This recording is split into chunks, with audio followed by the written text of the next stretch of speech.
to the Crazy Agent Dinner Party. Nobody helps you. Just Part group therapy, part inspiration, entirely for real estate agents to dish on this crazy business we're in. Yeah, actually. my mom would be like, Amanda, I cannot. Come on in, have a seat at our table. And remember, real estate is crazy, and you don't have to be. Welcome to the Crazy Agent Dinner Party, where we dish on this crazy industry known as real estate.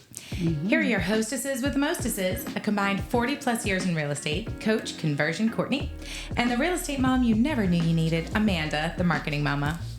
On today's menu, we're dishing up the thread of buyer's remorse, preventing the unraveling of a transaction. Oh my goodness, Jenny, our faithful, trusty, beautiful sidekick, you definitely don't want to pull that thread, because then if you do, they're going to be standing there shirtless because that entire sweater of buyer's remorse is going to be completely unraveled.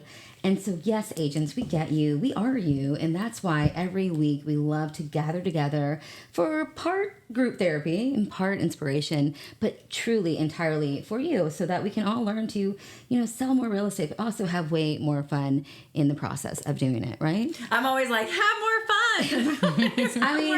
Well, because we've been doing it for so long. And honestly, why do it if it's not fun? Why do it if you don't like it? Right. And that's why we thought, well, why don't we take this show on the road and have, our experience, let our life's work for you. Because when she says combined 40 years of experience, I'm like, oh my word. Like, is my neck showing? Like, I was in a room. Titanic. I was in a room the other day. know. I have to tell you this. I was in a room the other day, and as I'm going around the room, I'm like, how long have you been in the industry? How long have you been in the industry?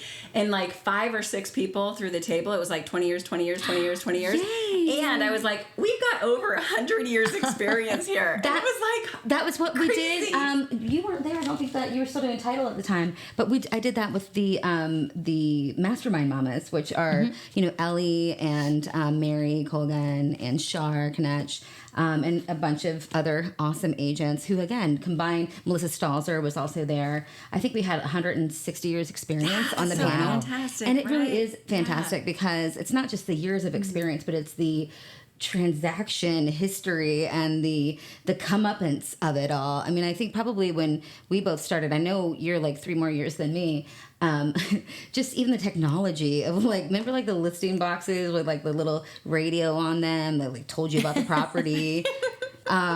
I mean, there's so many old school things that you're like, wow, back in my day, we had a map book that we would map it out in the map book for all the showings. Well, and come on, I remember as a young agent, having my printed map list, putting on my mascara, eating my Taco Bell at the same time.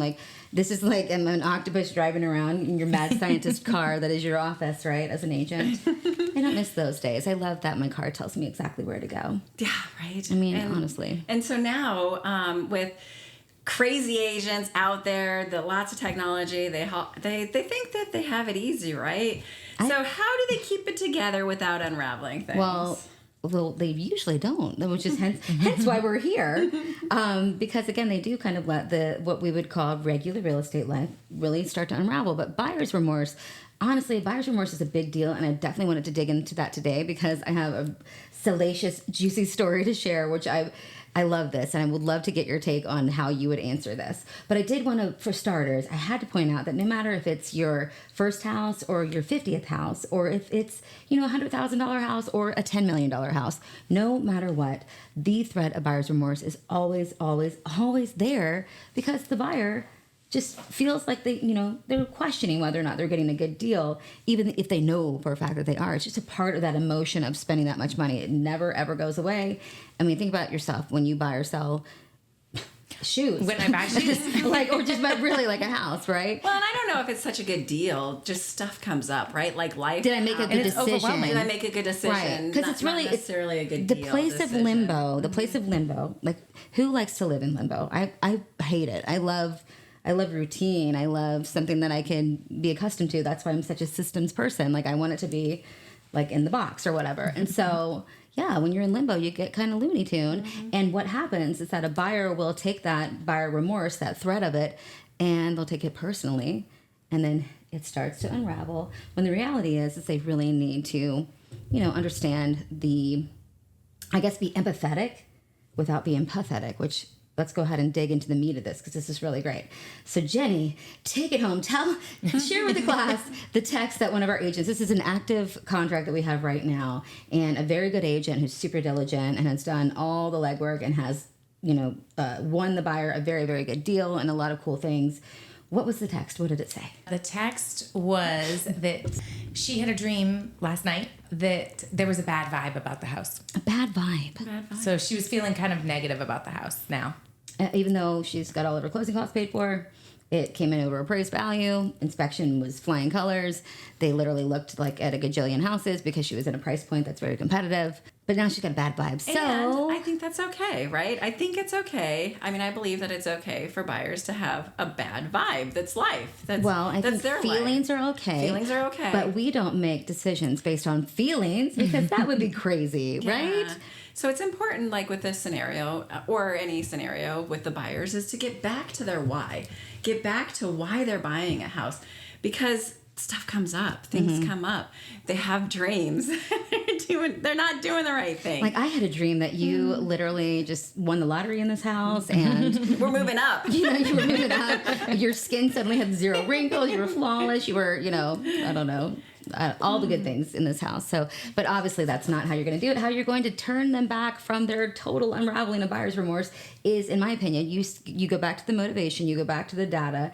And for me, especially when I'm working with buyers, but with any buyer or seller, you go with the big three. Yep. The why, when, and how. Why do you want to buy and sell, or buy or sell?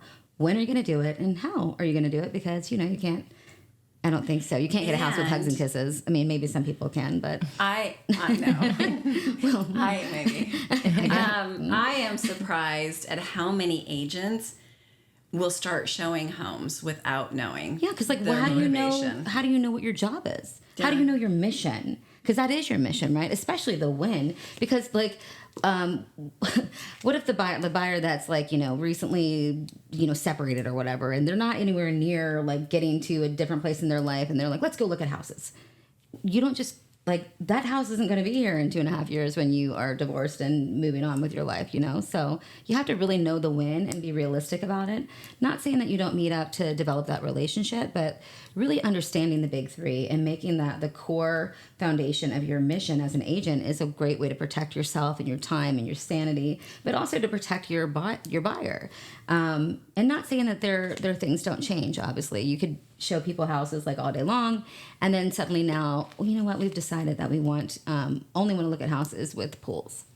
Okay, and, no problem. And so I have an example too of a buyer who has just been defeated for one reason or another, right? We were under contract, the contract didn't go through, and this buyer's defeated. And so has gone through 2 different lenders, and then on the third lender, my first conversation with the lender was let's not talk about credit, let's not talk about what she's qualified, she's defeated right now.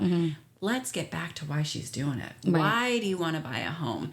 And that first conversation was getting her back to getting excited about buying a home because she was defeated. Well, and you have to, honestly, so I'm a big fan of having paper files with me, and I think active listening is probably your number one, maybe not your number one, but it's a huge skill set that you can have as a great agent, because you need to be taking more notes, less talky. Believe it or not, when I'm actually working with clients, I don't talk as much, but because I'm actively listening and I'm listening to what they don't say. And I love being with buyers and houses, especially listening to what's important to, one spouse over the other, and, recapping those notes and reeling them back in. Because if you don't do that, then what ends up happening? They start commiserating themselves the following morning, themselves out of it, right? Having dreams and talking themselves out of it. And so you have to herd the cat back to keep going back to their motivation. Right? Why are we doing this? Why are we doing this? I miss the days where we would put the buyers in our car and then they would have the conversation. I still do this. So am I the last lone?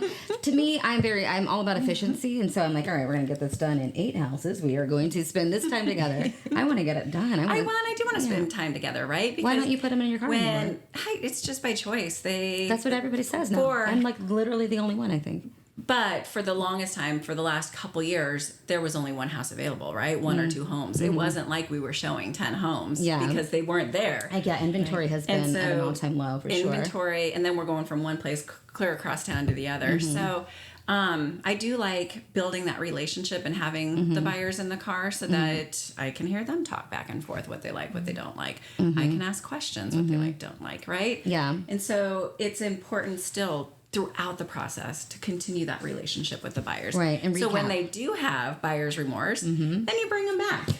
Absolutely. Right. So I actually had that happen myself many years ago. I was in my 20s, so it was a long time ago. Like 4 million years. 7 years ago. Honestly. But we were buying our house, and we had told our agent, who was super sweet, she's a friend of mine, and that we didn't want a cookie cutter house. We didn't want an HOA. My husband at the time didn't want to be close to the houses next to us. And literally we go to look at all these houses, and 3 in a row, all in a subdivision, 15 feet away from each other. And we were just kind of like, well, none of these are what we were looking for. So we ended up kind of petering out with that agent. And then we ended up buying a house for $500,000 without her. Oh my And gosh. I Can you know. imagine? So I know. And I honestly, like, I would love to know, like, what was going on in that agent's life at that moment, because how do you, first of all, if you're friends especially, but how do you not write down exactly what they're looking for? Because one of the things I think, you know, on our weekly to-go menu, not to-go menu, to takeout box, what is it called? Virtual Virtual takeout to-go box. Virtual to-go box.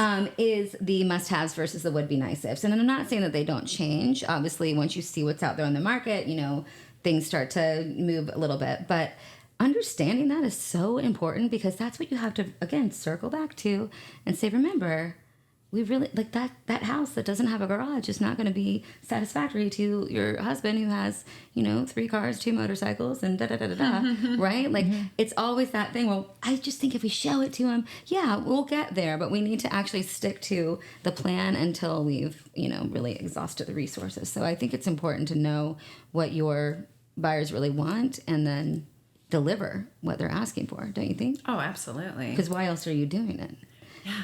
And it's a waste of everybody's time. They feel like Jenny felt, like, you're not hearing me. You're not Right. hearing what I wanted, Right. what I want, what I'm looking for in a home.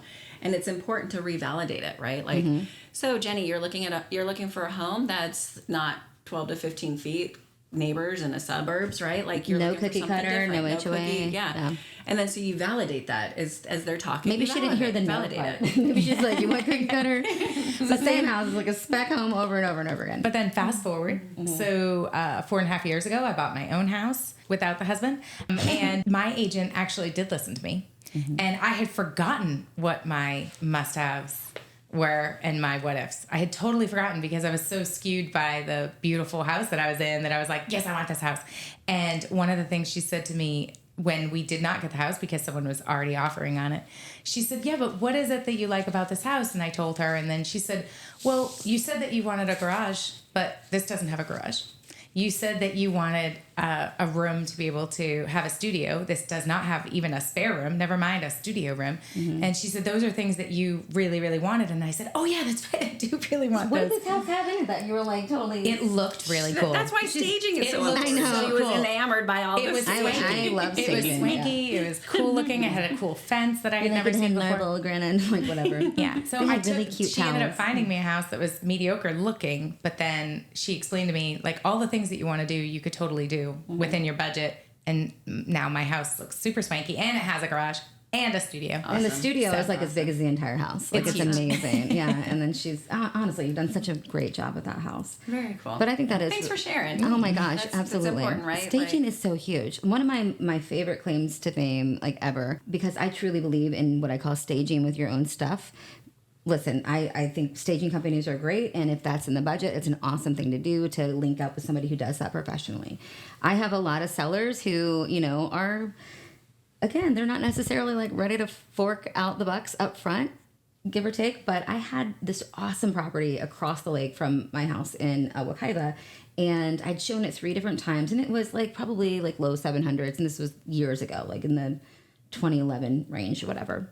And I'd shown it over and over and over again. The people that lived in it were awesome, but they were really super eclectic. And so their entire house was like, it fit them. It was like their vibe, but you know, like she was an artist and like their usual rooms were not used as usual. And so it was really hard for like a buyer, especially when spending that much money, to really see themselves in the house. And so after her contract was over, I had just shown it to another buyer who again needed to have, like Jenny, the vision delivered to them. And so she called me and she said, hey, listen, my listing contract is up, but you've shown my house several times. You know, do you have any feedback for me? And you know, we really do need to sell it. Would you be willing to list it? And I'm like, I would. And let me give you this feedback. And I explained, you know, how just a couple little rearranging or whatever could actually make such a huge difference. So my then assistant at the time, I had a Jenny before the Jenny, Shannon, she was also amazing. We went in and spent the day there and just staged the whole house with stuff she already had, and had an all-cash buyer within 3 days. That's fantastic. Amazing, because staging really, really does matter, and vision matters, and use matters, and you know, things like that, like really understanding. And that's again hearing what the seller wants, right? Because they could have given up. I mean, they'd had their house in the market for 9 months and had all these showings. You know, I think when I went there the last time, there was like 43 business cards. That's back when people left their business cards on the counter. Do you still do that?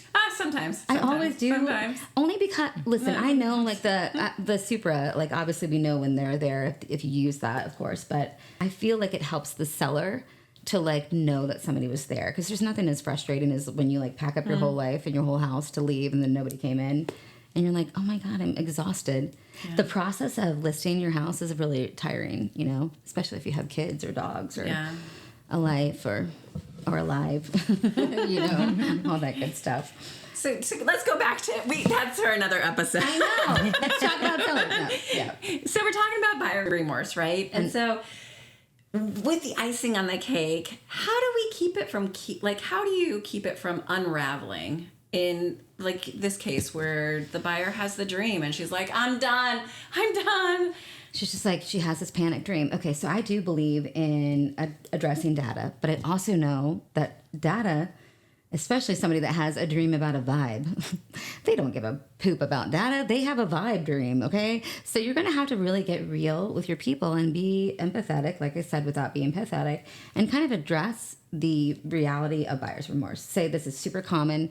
Pretty much everybody feels this way at some point during the contract. So let's dig in and like, what's going on? How are you feeling? Are you still wanting to do? And like kind of check in and regroup what you wanted. And then you kind of address the data of what you got on the table versus what else is out there and what they're up against. So again, depending on her motivation, like if she's got a time, it really does depend on that exact person, because if they need to go like right now, then this is it, right? Yeah, I love how you said, and this is what hit me, is like, for her, it's the vibe, right? If you just would have went straight with numbers at her, that would not have, like, she'd been like, I don't care about numbers right now, right? Like, she's right like, now, she's got to be the vibe. So it's like, okay, let's dig deep. Let's figure out the vibe. Yeah. Let's figure out where you were, how you're going to get there with the vibe. And then to reassure you, here are some numbers on why this makes sense. Exactly. And so that's important, because that is active listening. It's like the different personality types. And if you would have thrown numbers at her,